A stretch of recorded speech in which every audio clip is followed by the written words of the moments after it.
mbote na biso nyonso. Na yoki bino te mbote na biso nyonso. Na sengi bino bolimbisi po na ngonga. Na moni tolexi quand même moi ngonga bolimbisa biso. Mais na kanisa ngongo totie moi retard. Je dois regarder. Oui. Ngongo totie retard pour na préparer eloko na linga lobela bino ezali moke par rapport à masolo na ngina beta na peuple congolais. Lelo na tongo ngana ko s'adresser na peuple.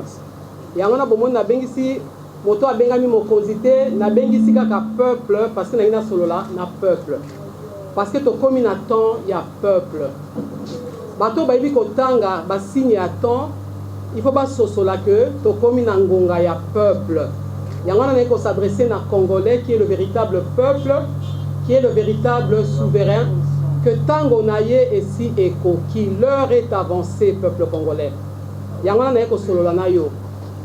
Bo permettre ngai na zonga mo moke sima avant na limbolo ya bino tina nini na fandi liboso na bino pona ko passer bino message et tondisami na kati na ngai. Bo permettre ngai na zonga sima po bo comprendre ndenge ni na komi ne sikoyo na rosala bino proposition. Na intitulé message na nga na ebandeli. Osons vivre autrement notre foi dans la politique par la combolisation. Tomeka ko vivre foi na biso kondima na biso o biso ba congolais toza nango comme de chrétiens na kati ya politique. Parce que politique ata na mosuni ezali masolo ya bato bazo kamba mboka baza ko kambango po na intérêt ya moto nyonso po na intérêt ya ye moko te tina ya politique même et pas ba paya même ya bato mayele tina nango yangwana moto aza na politique azali moto ami bosani po na intérêt baninga. Alors o nyonso ayebi nzambe asosola que na Jésus-Christ c'est la même chose. Na Jean 3 nzamba lobaka le Seigneur a tellement aimé le monde qu'il a donné son fils en sacrifice afin que quiconque croit ait la vie éternelle. Donc a sacrifié moi ane pour na biso. Na 1 Jean 3:16 alobi ndenge moko pour na biso. Biso pe soki to lingi ba oya biso ba congolais bandeko na biso. Il faut pe to mi sacrifier pour na bango. Donc moto a telemi na politique ezali moto andimi sacrifice ya bomo inaye pour na kokamba bandeko na ya Congo. Message na biso to bandia liboso kwa liboso na zongi na ebandeli l'air to botamaka état indépendant du Congo. Na zongi na ebandeli na tona. Pour na to bosa na te to botamaka état indépendant du Congo. À partir de la conférence, il y a Berlin et Salamaka en Afrique et Salamaka en Mboka Bapaya. Les Européens basanganaki pour discuter sur Makambo ya Afrique. Na kokota na détail te. Mais na koti kaka na o ezaki important pour na bango ezaki ba kabola biso lokola gâteau. Bakati Afrique lokola gâteau o ya zwingambo azwingambo. Et o ya biso ngambo keneki na maboko nani ya roi Léopold II o ya nyatata makolo na kati ya Congo te. Donc papa Nabiso, conférence à Berlin, 14 pays et sanganaki. Maman Nabiso, Léopold II. Aboti moi netike, asundoli moi na place à Zali, azoboko la moi na mosika. Kobota Nabiso e utaki wana. Alors na bengi yango première naissance, na bengi yango kobota ma liboso, yango ne première naissance Nabiso. Baboti biso ndenge to constater lelo, ndenge to constater lelo que toza na mboka moko ya monene o bomengo tondi ebele mais apparemment tobotamaki lokola état te tobotamaki lokola une entreprise léopoldienne, une entreprise privée.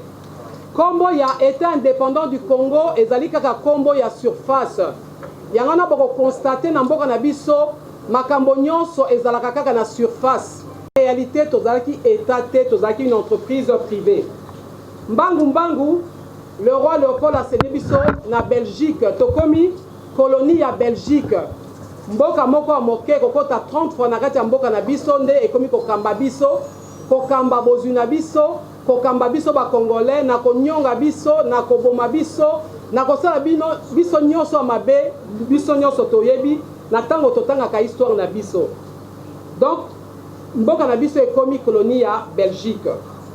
Alors ba congolais batali boetiti bambula face elati bango balobi tokoki ko continuer ko ndima bonyoko liwana te insurrection ekoti dans mboka à partir de janvier 1959 nde tokomona ke à partir ya nyungu wana bapaya babangi biso babelge babangi bapaya nyonso bazalaki awa babangi babi te so totiki bato oyo bakoya kosasa biso tofanda tosolola naza na besoin peuple a comprendre eloko nauti oloba ezali important makambo nazolobela bino nalingi peuple ayoka ngo akanga ngo insurrection kotelema na biso nde etindaki bango ke tozonga nsima tofanda tosolola nde esika table ronde na Bruxelles ebotamaki parce que totelemaki nde toye kofanda todiscute na bango esika indépendance eye kobotama donc deuxième partie ya naissance na biso ezocontinue oyo nabengi yango indépendance nde eyoti osalama parce que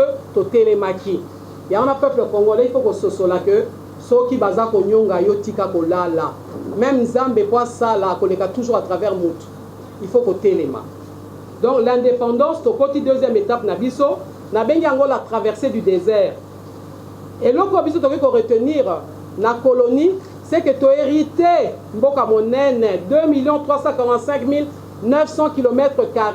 Héritage na biso tozwi ya colonie yango wana tosengi bagéniteur merci mpona yango parce que lelo mokili akoki kobotola biso yango lisusu te. Ce pays nous appartient, le Congo nous appartient. Moko tayebi kokabola biso yango lisusu, ce n'est plus possible. Boyaki kosasa biso mais mabele etikali ya biso bozwi ya kati etikali ya biso. Alors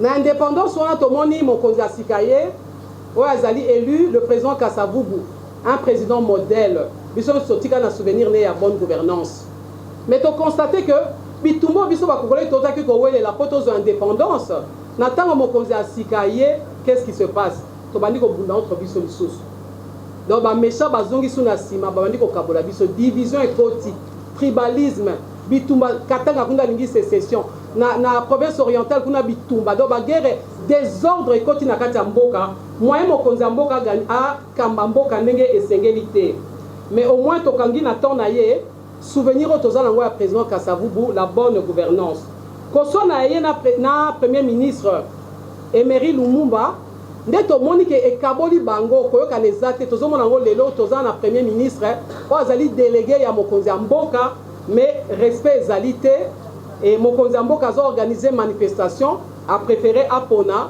masolo ya kuku na baninga et à se présenter te wana ezali manque ya respect mpona biso bacongolais bomona te ezali manque ya respect mpona président Félix mais ezali manque ya respect mpona biso bacongolais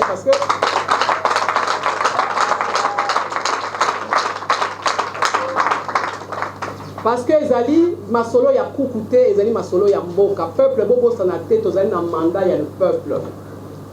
Alors ennemi à côté discorde de côté tomoni que désunion et côté entre président na premier ministre boyebi nyonso elandaka na ndenge bakoko bomela biso notre héros national qui est Lumumba.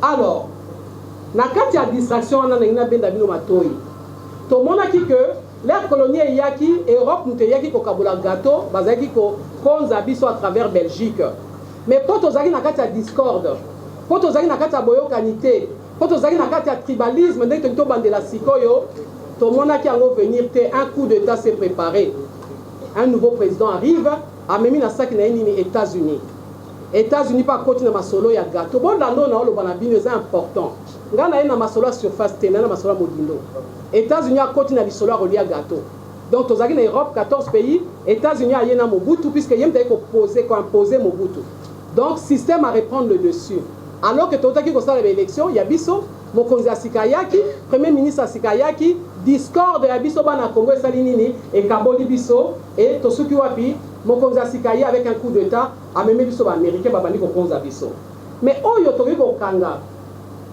kokanga na combolisation oyo tokoki kokanga biso tokoki toretenir bolamu ya bakonzi na biso po moto nyonso azalaka na mabe te mpo na Mobutu biso toretenir l'unité nationale et l'authenticité.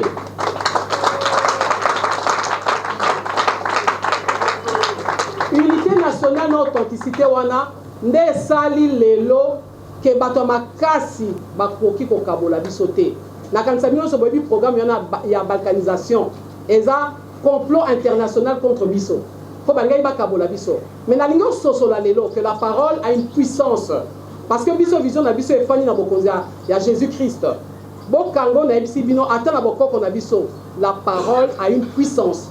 Et la parole qui avait été prononcée par un président de la République qui était garant de la nation et fan de la mboka. Bazo baloko la biso, bata baloko la biso, papa te, mama te, étiqueté, bakoki kokabo la biso te. Bamoni boye,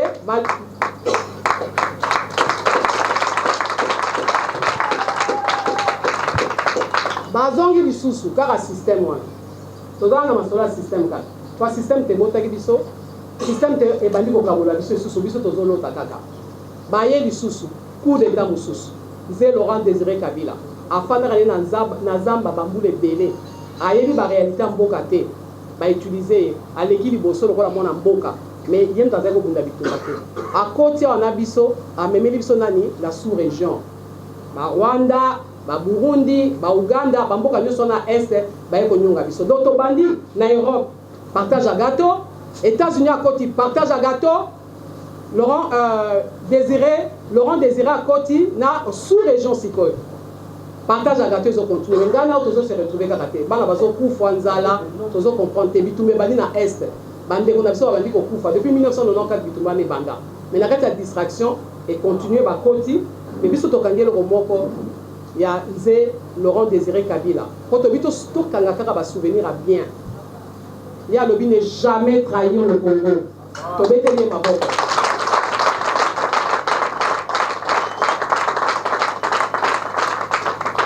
Ne jamais trahir le Congo, le baki en battre. Parce qu'il y a des place à Outaki, il y a des bateaux à Zotambola na Bango, il y a des trahison. Mais au moins à dénoncer qu'il y a des mots. Et tant qu'il y a Koufi, Tokamwe, Tomoni, moi nanaye, Azubo Konzitori, le royaume. Toyebi été, Tomona été, Totangana été, Toliana été, Toyebi Solomon a été.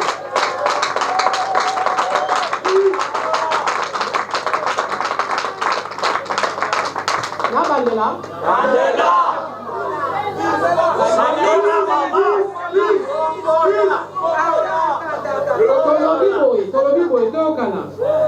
Papa tango ayaki toyebi masolo na ye azako fanda kuna na bazamba na bamasisi kuna po azaki na kati ya rébellion toyebaki ata na histoire non papa Laurent Désiré Kabila mais tango ya kufi système asali nini tozala masolo ya système non système asali nini imposé biso mwana na ye oyo toyebi ete totanga na ete tolia na mikate te tobeta na ekede te tobeta na ezango te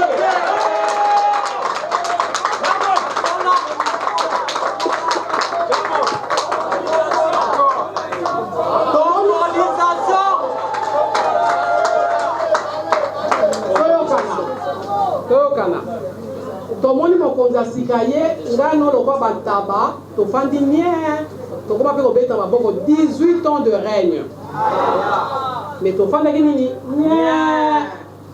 c'est important les noms que tofandaki nini 18 ans de règne congolais franchement toza pe na besoin koyina bato te mpona yebisi bino ke tofandeli bokonzi ya nzambe ya jésus christ oyo amema bolingo mais tozoloba nde vérité afandi na biso 18 ans akambi mboka nde boyebi to reconnaître que na mandat na ye dès organiser la première élection en 2006 to reconnaître en mode même si les acquis parfaits même si les acquis à nyungu nde to yebani mais to banda qui ont quand même naie donc to tiki on a kati aki naie à travers ye première élection en 2006 c'est salami à travers ye oyo il fallait élection salama en 2018 et là on a olinga yango na bola na bien ce qui nous a passé à koti makamuna bino ezendengi donc ata diable za bona bitinga token la élection en 2018 l'élection les a très important pour le peuple congolais bon là nanga bien pardon bon dans la sentimenté na telemi apona olobela mututé na telemi apona olobela peuple congolais to sala l'élection en 2008 to futu misi mindele parce que to sala en 2018 non c'est ça et to sala on a ba moyen na biso moko d'habitude hein communauté internationale sur la biso méga système on est bengi bango des méga système donc système en nene et fandisa masona mokili mobimba Joseph Kabila a boyi bango alobi to sala ndenge na biso moko ya nga sala makambo na ndenge na ye OK nga sala makambo na ndenge na ye asala ngo na ndenge na ye na désordre na ye na chaos na ye Mais ngano to bika eloko moko atanga na candidat président non? Oui. Même là na tchaki 100 000 wana na ebaki ke moto ko ba gagner nani? C'est moto ko lo ba ke a ko confirmer la gagner nani cour constitutionnelle. Bon là na bien important non le bavino. Tant na sola ki na ba paya. Na tout les bango mais na le mais so nga na gagner élection. Mais moto azakuna a otila nga na légataire. Ce que tu as dit, bilo to moko ta masolo na biso. Ababi nanga on est tali biso terre, on est tali bino. Bino moko ba peuple na ba bima libanda, ba bisa bino to gagner. Wana to ko sunga, mais son peuple na bimite et tali yo. Olinga peuple, mais ga système abanga kanani? Peuple, tele mayo de mokonzi.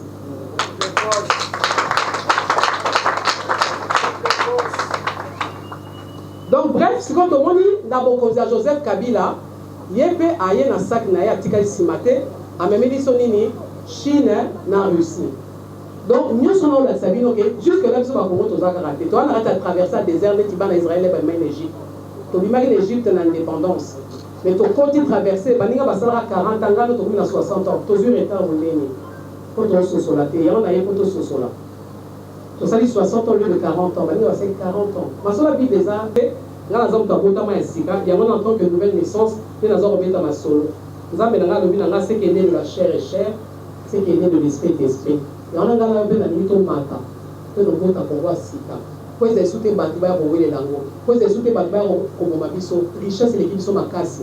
Celui qui dit que Jésus-Christ est un bon type pour voir la Sika ici, qu'on a bango. Spirituellement, tu gagnes ma solo. Tu bête nous avons ma boko.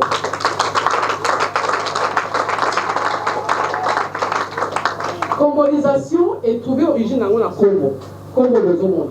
Congo, il y a un Congo, il y a un Congo, il y a un Congo. Il y a un dénominateur commun pour la vision. Il y a un Congo. Alors, dans les 7 points, il y a combolisation. Combolisation, c'est nettoyage personnel. Tu peux expliquer, pour la vision chrétien, il y a une nouvelle naissance. En bref. Mais pour la vision chrétien, il y a un changement de mentalité. Biso ba chrétien, basi ba congolais, basi ba baby six sotoza contaminé. Alors l'ancien congolais, il faut tout fois. Le nouveau congolais n'est pas matasiko. C'est ça le changement de mentalité. Mais pas la biso ba chrétien, il y a une nouvelle naissance pour faire court. Deuxième point nango, une fois qu'on a mis à Sika, il faut évangéliser. Car on va chrétien. Nazu bon moi Sika, il faut une réussite de maman nanga papa camarade nanga. Yo pe congolais dans zo kaliloba oyo. Tu as un changement de mentalité. Depuis qu'on va sensibiliser les Congolais, tout est à Moïbi, tout est à Koinana, tout est à Kobomana, tout est à Makamba Ekolo. C'est quoi ça? Bah, on m'a vu les bandes, bah, bisous, bah, tout le monde, bisous, tout Kobomana, il y a Moussongue, Mongo, Mukongo. Mais c'est quoi cette bêtise-là? Congolais, tout est à Kambouana. Donc, Moutou a botami à Sika. Moutou a changé de mentalité, a banni qu'on change à Baningana. Deuxième point, voilà, nettoyage autour de soi, les alliés sensibilisation, les alliés conscientisation, les gens qui sont en abino, les équipes à comprendre la loi. Troisième point, il y a combolisation, les alliés, l'unité dans la diversité. L'union fait la force. Les gens qui disent que l'air président Kassabou Bazora Bokonzi, moi, Bokonzi, les gens des alliés, les gens Bokonzi entre les Congolais. Mais le quoi, nous avons divisé. Donc, on peut les ala quitter. Nous sommes dans la Bible. Ennemi pour régner, il faut diviser battre. Et ça, qui n'est coup d'été. Il y a d'autres gens aussi. Ce que division est contre la carte, comment on peut sur le tribalisme, tout le monde a besoin de oyo, l'histoire s'est répétée. Là, on a tellement devant yo pour l'histoire s'est répétée. On a tellement devant yo pour l'histoire s'est répétée. La limite, tout petit comme un Kambouana, ou à zéro pour le son, ou à Tobo Yango, tous en nous Congolais. Il y a un autre sur la Linga. Donc nous disons stop au tribalisme. So on regarde des gens qui banda au pétissier. Tout là dans noté oh ba nommé balou ebele oh ba sali kwe. On va dire bizarre la badwa. Bazara na ngokanga kaka. Donc il faut tout sunga bango va changer ma mentalité. Tout là naté ko ba nommé ceux qui a nommé Mitebite président loin la ligne balouba. Changer na nous sangi ça batu. To sali remarque. Mais ça ne sert à rien de nous bundanga nous no kumana mbeli. Banga bazo na bango bazo vivre bien, ça n'a pas de sens. Et c'est tout le monde. Et tout le monde a fait ça. Pendant notre zone, on a combolisé. Quatrième point, le prolongement de soi. Point O est important. La carte de la Bible, ils sont morts, on a lu 15-8. Moi, si on va bouger, c'est une bonne année. Dans sa kiti, à ce qui combo, pour nous récupérer un bon wana. Combo O est un modèle à Christ. Nous avons s'adressé à ma perdu. Ma première perdu, on a s'adressé à le FCC. Ça va perdu. Pourquoi? Parce que c'est constitué en colon. Tout va nous avoir biso. Lorsque vous pouvez vous saluer si comme encore, vous bandez vous lier biso, vous bandez vous se servir dans bon biso, vous yeux bon biso n'a pas vous convoquer, vous sommes ma puta, vous sommes ma futa, vous sommes la blanc américaine qui est zarati na mbongo vous libi biso. Donc ta continent là on a yibio, c'est pas que la bande na bandé vous pesa blanc américaine qui vous bêtez ma bongo vous bini. Congolais en a fierté votre copine. Bini lanzami. Arrêtez cette histoire de français. Arrêtez.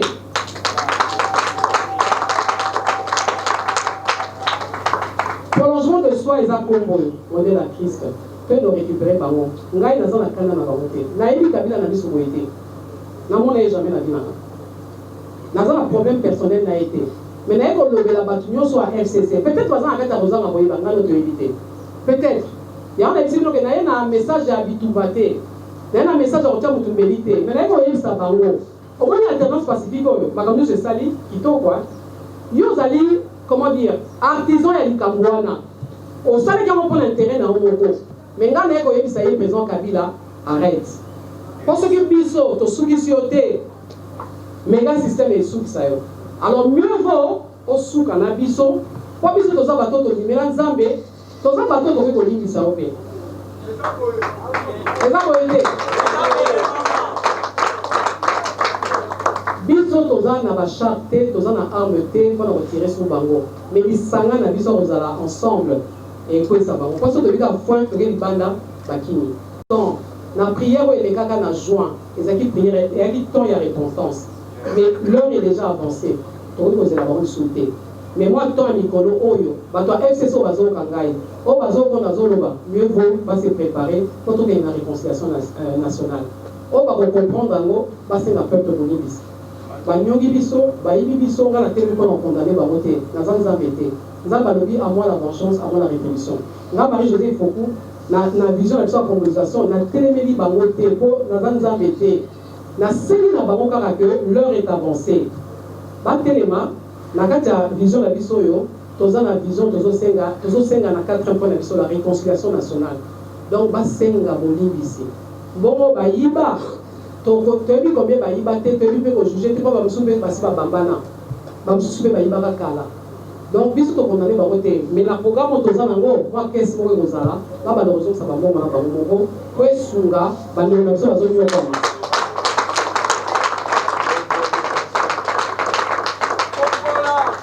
Donc tout le monde 4e point, ezali le pardon est une puissance qui libère. C'est une puissance pour toi et moi. Ngana yo to juger ba voter. Mais si moi Nzambe ndekonanga ke banango to leli mingi to faire les bana mingi chaque jour na est na tala sur la est peut na comme un puissant mais makila banana seul pardon na bango kaka parce que biso bolibis banongi biso mingi. Donc 5e point au besoin de retenir la reste de la mobilisation, la fin de la coalition cash na FCC.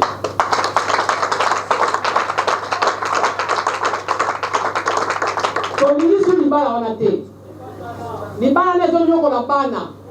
Libala les autres Kabola. Oh ba neveu, oh ba nièce, biso ba congolais, la culture même africain, cousin za la raté, biso zo ara bana moko. Ba ko Kabola biso. Richesse on les a dit il faut juste répartition. Moto azo kamamboka, il faut Kabola mboka na mbongo na pona biso nyonso. Libala on les autres services biso te. To ko continuer on ta la ba te, to zo na temps il y a le peuple d'abord. Nous devons mettre fin à travers la mobilisation à ce mariage, 5e point. 6e point, que le Congola, gouvernement ou les Aliwana, en tant que programme, nous sommes journalistes. Bon, le temps de programme, et il nous campa. Si l'Assemblée nationale des Aliens a contrôlé l'action en gouvernement, nous sommes journalistes, bon, nous réunir en haut. Bon, t'as les Loni Bassala, après une année, et Loni Bassala en Baloba. Des discours creux, faute n'a pas voté, et un des tout Tamaka. Vous comprenez là? N'a pas condamné, n'a pas obéi à l'Issolona. Donc, on dit au Congo Lango. Tolingi, donc on a toujours le état de droit. Tout le monde a makomami. Makomami lobby que Mokonzamboka a nommé un informateur. Oyo a constaté majorité, identifié majorité de l'Assemblée nationale. Tout le monde a dans la seconde. Donc on a kata yakolo kana présenté tout le monde. Le corps a tout dit que ça va que la réconciliation nationale peut-être pas bon banga ah nga na moni ke na préféré na senga bolidi na peuple congolais mais na kenenga pour le peuple congolais pour biso to bi ke bato bazakuna tous se reconnaître à travers bango te quand vous avez élu des gens il faut comprendre que on veut bolidi yango ba osala et banda to ponaka to mona bango te yango na ta mususu bakoki kozala bazoyoka biso à travers la congolaisation babite nga na yoki peuple congolais et n'a préféré n'a changé il y a une nouvelle naissance pour sensibiliser bango peut pas dans la changement de mentalité le temps avance pas au comprendre que tu vois dans des années alors il y a un tolbi que si c'est un point d'addition à la congolaisation tolbi le président a nommé un informateur tout ce que le bac yango na sa tuta yango pour d'abord nous dégager une nouvelle majorité pour ce que tout compte à ma solo sous alors la nouvelle majorité wana biso tolbi l'air de la nouvelle majorité, il faut nommer un nouveau gouvernement. Et bisous de préparer même travail à un nouveau gouvernement. Les banons les camarades, mais les banons sauté. Les gens ont annoncé kaka. Bon inviter bisous, toi on est dans la chaîne, nous pouvons expliquer peuple congolais des beaux étapes là. Parce que les gens les alliés d'aventure. Donc voilà, ceux qui te localisent, te signé, te solo bien. Donc l'air de Rosaboka a nommé un informateur. Naza sur le rabango bino ba média les quatrième pouvoir bon le rabango changer ngonga tikali muke bozonga pour na peuple nazo le plaka peuple bon c'est la peuple ya nini alors et comme ça naissance c'est un nouveau gouvernement donc automatiquement gouvernement il kamba ikokoya et puis si biso gouvernement sika et ba député na to comme la bombe mato régulièrement pour n'a pas contrôler gouvernement programme gouvernement koloba il faut pas ça là alors biso na biso to dit que mise en place d'un nouveau gouvernement à la taille réduite, doté d'un programme triennal authentique et réaliste, mettant un accent particulier sur l'économie et le social du Congolais. Alors, dans le gouvernement, on a travaillé pour ça pour la refondation de l'État. Parce que nous sommes dans une nouvelle naissance. Donc, un gouvernement réduit, 18 à 24 ministres tout au plus. On les a propositions de la vision, nationaux les années délai. Mais le but nango est d'aller créer la commission à côté pour préparer justement pour préparer une nouvelle naissance. Pour ça là, pour préparer la constitution à Sika, pour n'attendre qu'elle n'a mbotama à Sika.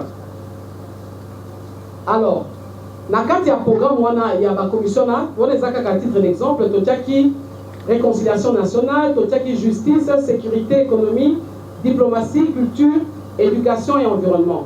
Wana ezali programme pour ya biso topesi mais bato ba osanga na biso bango pe bako kobalisa maye na bango. Et troisième point na biso tolobi que la préparation et organisation des élections crédibles et transparentes afin que le meilleur gagne. Choix ya peuple et ça choix nzambe.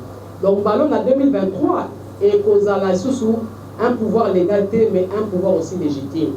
OK? Donc voilà trois points na biso nous sommes tout expliquer bino pour na congolaisation et kokisama. Donc, nous avons la carte de temps. Nous avons la carte de période oyo makamboni fait kokisama. Nous avons expliqué que moto a régné pendant 38 ans, bango va défendre qui le peuple d'abord. Alors, le peuple congolais n'a pas la tête.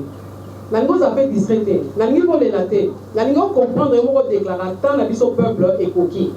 Il y a un sujet qui est sur téléma. Nous avons une proposition, on a bien signé pétition. À travers la pétition que nous allons lancer dès cet après-midi en ligne, et par exemple, les Aliawa, nous s'est déployé dans toute la République, Tiliban dans la diaspora, et trouver ça un programme à travers les médias. Donc, nous avons invité les partis politiques, nous avons invité la société civile, nous avons invité les confessions religieuses, nous avons invité les leaders d'opinion que vous êtes d'ailleurs, les médias, tous confondus de se joindre à nous pour commencer à écrire une nouvelle histoire de notre pays, à travers cette vision de la nouvelle naissance de la République démocratique du Congo, où il expliqué de ceux nous parlons toujours par la congolisation. Unis, nous sommes plus forts. Je vous remercie. Na telemi lokola mbazimo wa Congo. Oh nyonso ko sepela. Na o noti ko ebisa que siko to komi na règne ya peuple. Oh to do ça les hommes akamunene. Tijo moko mbazi moko yo ezali Marie-Josée Ifoku. Ce qui a tika linga moko, mutu moko kozi na exemple abukela nga mbanzi ote, s'il vous plaît. Ce qui na zanga moko bukango. Lumumba akufa kwa zaki moko. Na tangi mususu te, Rosimo na biso akufa kwa zaki moko. Ba Shebeya bakufa. Nani Kozon a retourné le couteau dans la plaie. C'est pas ça le but de mon message. Mais c'est pour vous dire que ce que vous avez télémié mon boye. Boye. Donc attends le bon moment en bétail. Vous comprenez? Mais ceux qui n'ont eu comme Oyo, s'il te plaît, essaye de plier ça. Mais go Bouka. Attends bien ce que vous avez, on attend ma casse pour go Bouka été. Ok. C'est ça que je me vois du sous. Marie-José Ifoku na telemi na bandi likambo liboso ya congolisation. Na seli na batu oyo na sur place. Bandimi que to kota na kati ya bitumboyo dans une révolution douce. Ti les sous boko na biso ku fo ezate ko signer ka pétition. To sensibiliser batu nyonso congolais sur place azali. Média et donc nazo senga na bino yango na nzela pete. To ke na pétition pour na to ke no bota Congo asika. Et n'a pas rassurer Bino, vous avez une force, vous avez une parole. Quand vous avez signé pétition, on a Marie-José déclaré ma lomba. Vous avez signé pétition pour l'Ingi ville changer. Vous avez signé pétition pour l'Ingi bana yo balia bien, batanga classe à solo, banzele zala, bandako tongama, tous les dirigeants solo. Vous avez signé pétition autant comme Marie-José pour te dire où combattre. Mais tanga combo loba na nzambe soko ebinzambe loba na bakoko na yo loba na muto yo kwa kanaye wana na koti vina ote mais déclare parce que la parole a une puissance au signer on peut se pisanga été ngana une proposition et la telminga mo lokola mbanzi et ceux qui sont d'accord avec moi ba ye ko sangana lokola ngai to sali kombo ali boso nde yawe ko marquer histoire na biso ali boso à partir à kombwana na signer pétition o nyoso ba koya lokola mbanzi basanga nanga to signer pétition et lancement et bangi ya pétition wana on a ngana yo to no koma histoire sika na mboka na biso. Je vous remercie. Teke bango balinga na te biso ba konzi na bango même c'est bino boete peuple yonde mo konzi peuple le peuple d'abord tozana masolo ya peuple yango nazo bisayo que naza na besoin na tout il y a un problème français ah ok d'accord ok d'accord je m'excuse non ce que je voudrais dire ici je n'ai pas besoin de me réfléchir ou de me poser la question s'ils vont accepter de divorcer ou pas. Mais c'est à vous que je m'adresse, au peuple congolais que je m'adresse. C'est le peuple congolais qui est le souverain premier. C'est au peuple congolais que je m'adresse. Nous ne voulons plus de ce mariage. Nous ne nous retrouvons pas dans ce mariage. Chaque jour, nous voyons des disputes au sommet de l'État et c'est inacceptable. Donc moi, je n'ai pas demandé leur avis. Je n'ai consulté personne. Je suis en train de m'adresser au peuple. Je viens de vous dire que c'est le temps du peuple congolais.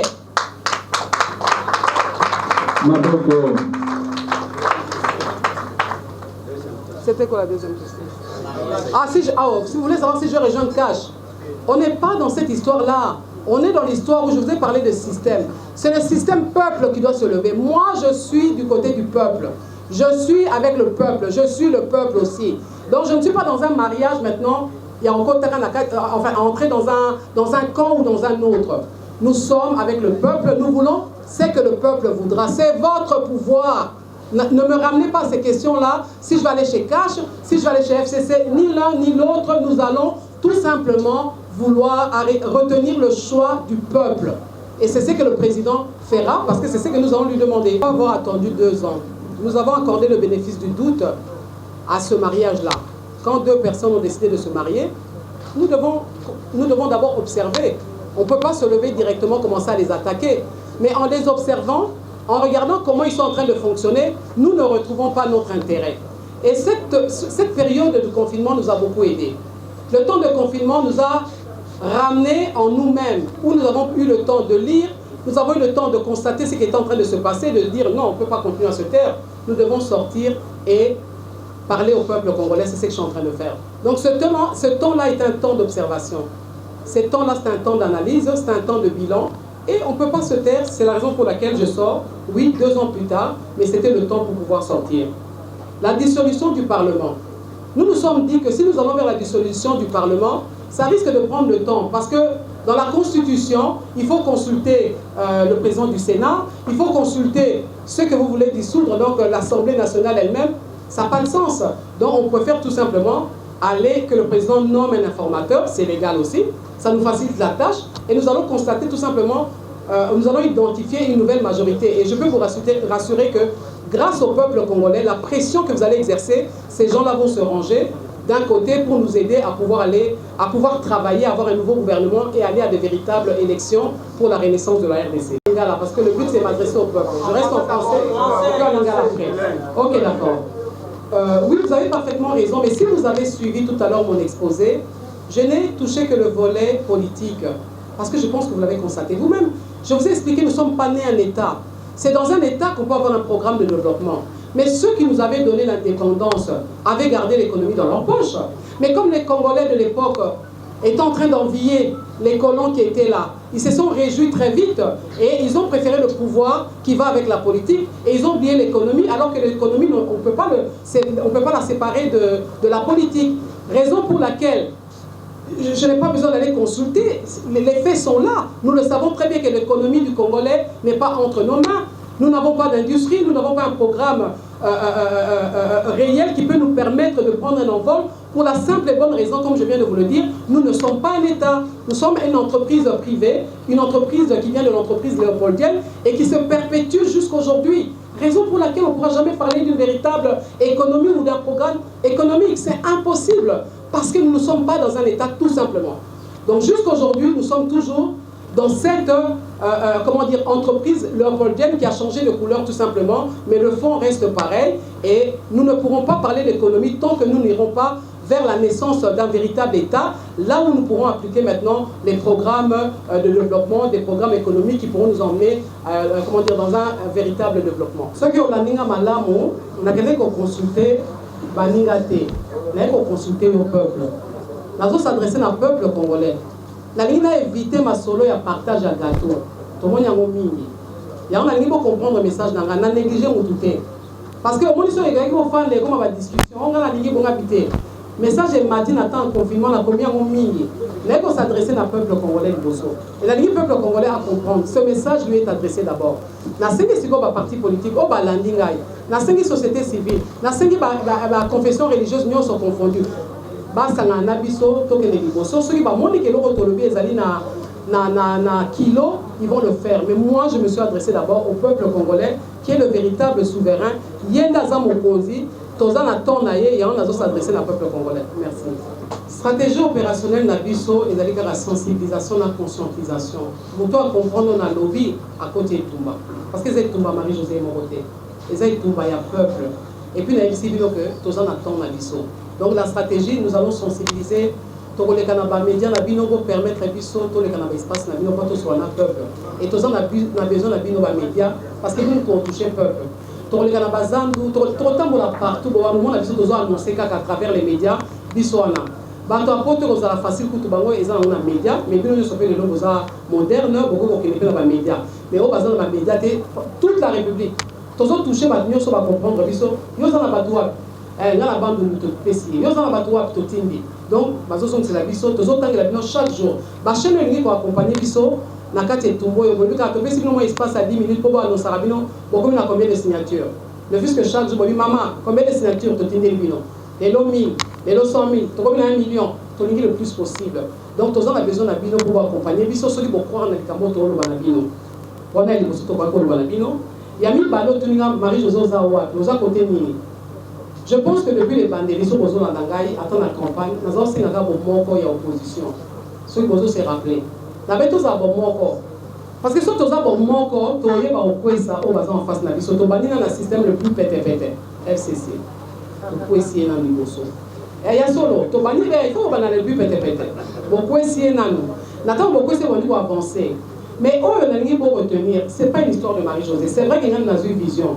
Mais dans le but secret, on est quand on a signé nos Congolais, quand on a signé une pétition, pourtant on a été. Le bas montonnion, ce n'est pas aller dans la tête. Puisque nous avons décidé de nous comme Premier ministre. Puisque nous avons touché Joker dans la bisoté. Et tu sais que c'est un Joker. Oui, il y a un Joker, tu as besoin de. Après, on a pété. Donc, à ça, Joker. Donc, si tu as touché ton compte à des ordres dans ma casse mine, tu as la révolution douce. Un Joker là, surtout qui a nous devons seulement signer. Les premiers ministres vont renommer. Nous avons la décision à voter. Ils ont vu nos peuples. Nous avons la vie en haut. Nous pour décider, nous avons trouvé premier ministre. Ils ont gouvernement de. Oh, nous avons commandé pour Kamone Matoui. Nous avons décidé de nous signer pétition. Pourtant, comment on a déclare la parole à une puissance. Mobutu a déclaré bakonzi ya bapaya bamboka minene bakoka kokabola biso te l'unité nationale. Kabila aloba nini ne jamais trahir le Congo. Moi na nini talekaki wana akoki ko trahir Congo te. Ye pa yele biso ni alobi alingi souveraineté nationale to bunda biso moko to sa ma biso ndenge na biso moko to sali pe ma biso ndenge moko.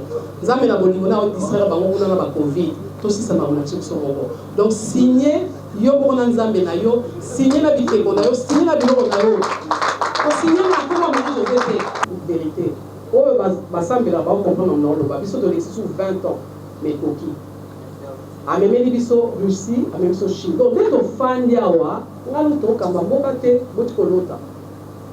Et là on a servi na élection oyo, moto ata zo sala esuki nini, nani a déclaré que moto a gagné qui a gagné les élections aujourd'hui? Seigneur le élection nini, le président Félix Antoine Tshisekedi. To beti na mabo. Nani a confirmé Cour constitutionnelle. To beti sou mabo. Oh, à tricher. Oh, à saliboé. Et talinga na oté parce que en 2006, Cour constitutionnelle wana Céline Telobaki na gagné, to fanda ki nien. En 2011, mais en 2006 to kaki ezali Jean-Pierre Bemba ezabo maintenant à Konzaki, to mona ki ezali Joseph Kabila. En 2011, oh Etienne Tshisekedi ta gagné ki ngano su to tikali ki diba. Nani alikisi so Joseph Joseph Kabila. En 2018 Nzambe na bolingo na ye azongi. Tomoni siko mwana mboka azu ebonga. Boyebi ete. Tobeta kede na ye te. Tobeta nzango te. Tolia mikate te.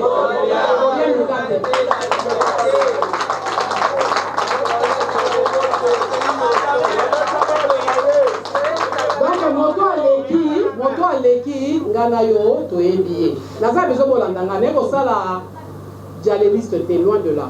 Nazo kumba bino na likambo ko comprendre. Dialéliste ezali awate. Na kozala vrai et direct parce que n'avait pas dans makambo ya peuple. Donc voilà to moni que mboke tamboli na bakonzi ya sika banda indépendance ti lelo to moni que va perpétuer système wana ya système ya méga système. Ndezo continuer ya pillage ya mboka. Système à prédateur, système où il y a retourné en Bokate, État indépendant, nous n'avons jamais été un État. Nous avons été toujours une entreprise privée, où ils sont en ruine, mais nous avons continué à piller dans les colos, nous n'avons pas un État pour le Congo. Arrêtez de rêver, tout ça n'a été fait. Alors, ma soeur n'a vu sur les lots, ils ont intéressé sur les lots, ils allaient l'alternance pacifique. Alternance pacifique, on a des intéressés sur les lots parce que la limite au social que alternance pacifique, ils allaient pour la moutouma côté, ils allaient pour la matoumi balété, ils allaient bitumo to banda depuis 1959 pour l'indépendance. Ndenge to mona lumumba yero na sa kufa, tiens ndenge to mona ba rossi les lots, ba na so ba keika pour bazo ka liberté wana. Ngana ko mettre la bino masolo ya liberté. Et alternance pacifique on a ngito sosola. Bon, on a monté que ça m'a solo ya FCC na cash. Ce qu'on vient de bosser vos sociétés, c'est là. On a vu beaucoup de l'eau, mais c'est nous qui nous avons il a fait le monde au commencement par la parole. Vous comprenez là? Il a fait ça à Mboka. Même si nous avons dit que la puissance internationale va sauter. La puissance internationale va trahir Mboka, va si vous l'entendez bien, Etienne Tshisekedi Ndayagi na le peuple d'abord. Moi, je n'ai pas beaucoup. Si vous avez na Erianini, le peuple d'abord. Vous êtes là.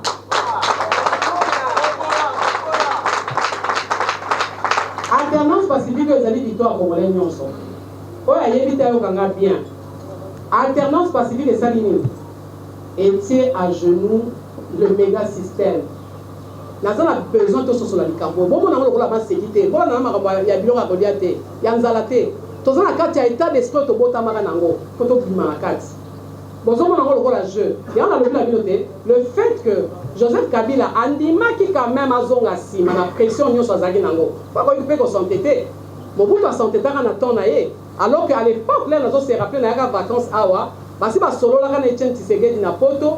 Etienne Tshisekedi a préparé biso poto ya Mobutu. Naebelo Redekate, Mobutu a changé, il a nommé Premier ministre, a nommé Mouto Yalingi. Et ce qui wapi, Bakombola qui est. Kabila Timeli, nga ba Bakombola ngate, Nandimi na zonga sima, na pesi passage.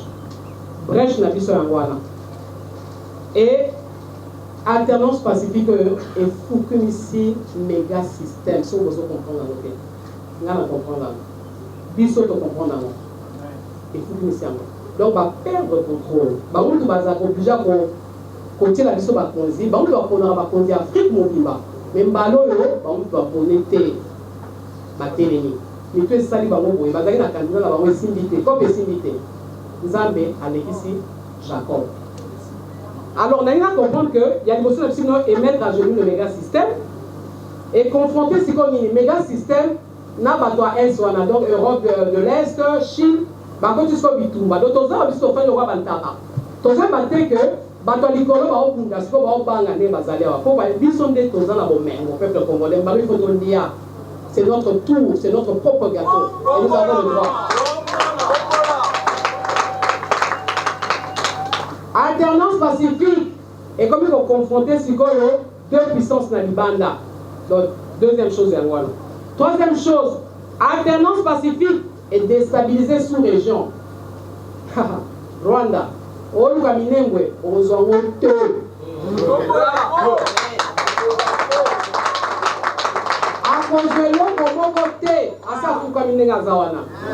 Alternance pacifique et pour une CIP. Donc, le fait que mon constitution soit ailleurs, avec le Solana, Bapaya Libanda, Tina sous-région, et comme il s'est mis à un moment. Comment l'alternance pacifique est pas c'est la mission, alternance pacifique, elle fragilise le sous-système FCC. Toloba qui mini, na ese que solo que système azara na makolomine. Kokota ya mokonzikilisi Tshisekedi abuki lo kolomoko. Mais misa pezana, no mwizo kolomoko lo kolomoko na kiti, na ko fanda me otengama. Mais na fandi biete na tengami. Mais alternance pacifique on a sali nini et buki pe sous-système. Est-ce que ça comprend qui masolo ya mokili? Est-ce que ça comprend qui les enjeux ya mokili? Ya on a basangana ke sika moko. Bami comme si système sous-système na kati ya mboka bakoma ba nouveau colon pour la monionga biso. Mais nous avons na bolingo na ye asali to moni que alternance pacifique et tu buka no colon moko ya sous-système. La coalition née de cette alternance est mise à mal par la bipolarisation du pouvoir. Le pouvoir n'est plus entre les mains d'un seul individu. D'habitude, tous les pouvoirs na maboko ya mutu moko. Et ceux qui pouvoir ça devient compliqué parce que Azan a pleinement le pouvoir. Alors, et comme il est difficile pour la biso, Toye va confronter puisque la police y aille, l'armée y aille, à comme on y a biso. Mais si quoi et comme il ne pas, beaucoup de gens on comprend. Dans les bas là, et c'est ce qu'on s'est battu. Pas tout le monde sont en Canada, on va le ils ont la carte à Bible.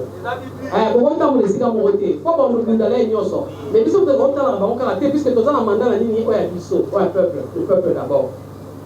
Alors, peuple congolais, l'alternance pacifique que nous venons de connaître lors des élections de décembre 2018 est une véritable brèche qui trouve son écho dans la prière au président Salaka Nakata livre.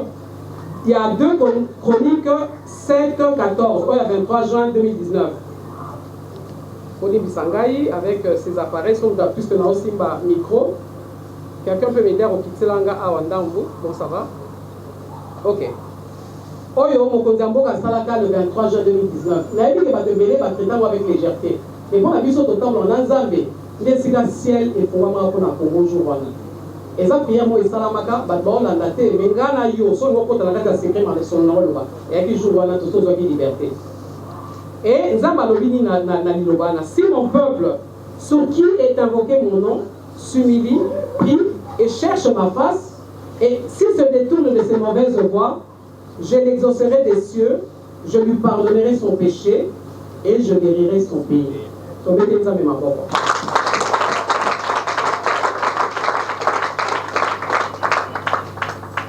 Le peuple d'abord.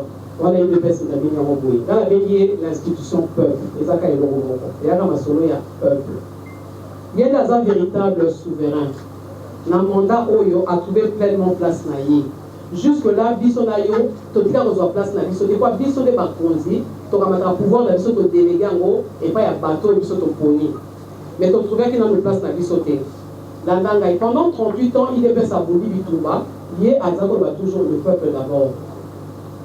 Le feu Etienne Tshisekedi, Azaro a toujours Bokonzi, pacifiquement. Azaro n'a dit que tout fois, Makile Tanga, mais pourtant il m'a dit Matata, mais ton monument a installé à mon appel. Moi, on a installé un appel. À quel Bitouba, à quel Makile Tanga, parce que mon kili mon kimba. Bisous, pas trop, soit là, papa. Baibeke makile sur le Tanga na Congo. Bato bazao sambela, baibeke makile au Tanga na Congo. Mais tout le monde dit que makile tangite parce que tout le monde a diminué à cause de la sacrifice sur la to sepeli et nous avons soumis biso tout le monde que 38 ans ils avaient qu'on Obama par lui d'épaisse. Mais là on va dire au cause. Et c'est tout à l'heure parole que tu auras moqué. Le ballon on rapprend encore. Les amis, le peuple d'abord. Donc mettez le peuple dans ma boque. Situation politique, autre comprendre, pour la situation politique, il y a Makelele, il y a du surface, aucune profondeur, et nous avons parce que Botamaka. Ma conservation des bandits, au Botamaka, État indépendant du Congo. Nous avons État qui est une entreprise privée. Il y a un autre qui manakati, nous avons une solo la première naissance. Mais puis en tant que chrétien, tu as dit qu'il faut trouver une nouvelle naissance. Pour on a tout changé ma cam. Tant que tu retires la première naissance, il y a une campagne. Attends, ils sont dans une cause. Car il y a la première naissance des autres et les autres. Il faut que maman oué la cause. C'est comme ça que maman oué la cause. Tu dis que le peuple a pona. Alors, disons la mission nini, autre temps pour nous na kati, tu as une proposition. Oye ko sunga biso banso, to bima na boloko oyo, ya mozu ya biso moko. Ba mo biso ka likola mozu na biso moko. Là, on a proposé la renaissance de la République démocratique du Congo. Donc, deuxième naissance. Ok? Mbotama ya sika ya Congo par la congolisation. La deuxième naissance. Dans un exemple, on a les chrétiens. Jésus-Christ, on a dit, on a respect. La religion, on a respect. Ngai nazo zwa un modèle des Christ. Boni bisanga na liko choquer monter. Et ça on nzamba zaka moko yimta créer nyonso. Donc nyonso abanga nzambe ako se retrouver na bilongo nazo parce que nzambe lisolo na ina batuza lisolo bolingo. Donc boni bisanga so na choquer peut-être batu mais na ko inventer le sous. Nga Marie-José Ifofu naza lokola manzi oyo moko. Nga moko na tuko la sabino ke naza na makasite. Nga moko na ko kombo la kotute. Nga moko na ko se no mote na mbanzi so baza yemoko. Alors aujourd'hui, la télé ne va pas passer on va tout moko. On y soit yoki ngai, on y soit comprendre ngai, mais au sein ngai asangisa mbanzi na ngai, to former comme va le bosso to garder le souvenir. O bato ba kotika na kati ya histoire ya mboka, bazo mona ngo le léger mais zéro léger te autres sala. Les gens ont besoin nyonso. Les avec Christ c'est nous sommes en train de faire. Et c'est nous tout à l'heure, balé oyo, ils ont représenté Christ. Les gens ont besoin de la simate, ils ont dit solo bolingo. Parce que pour conduire un pays, il faut aimer son peuple. Pour conduire un pays, il faut coloquer la solution que va bien,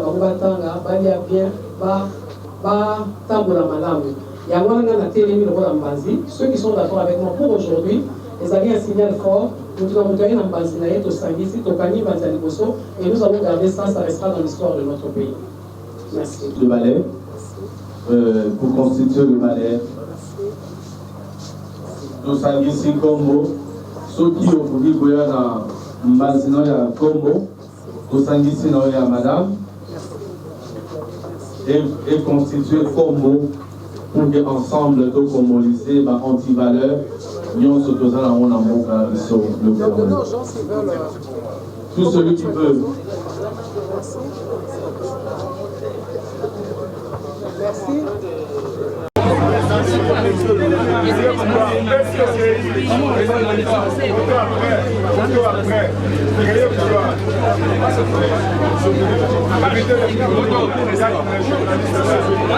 Les photos après, on peut si le liquide, on peut si le liquide. En solo la ciment, on peut si le liquide.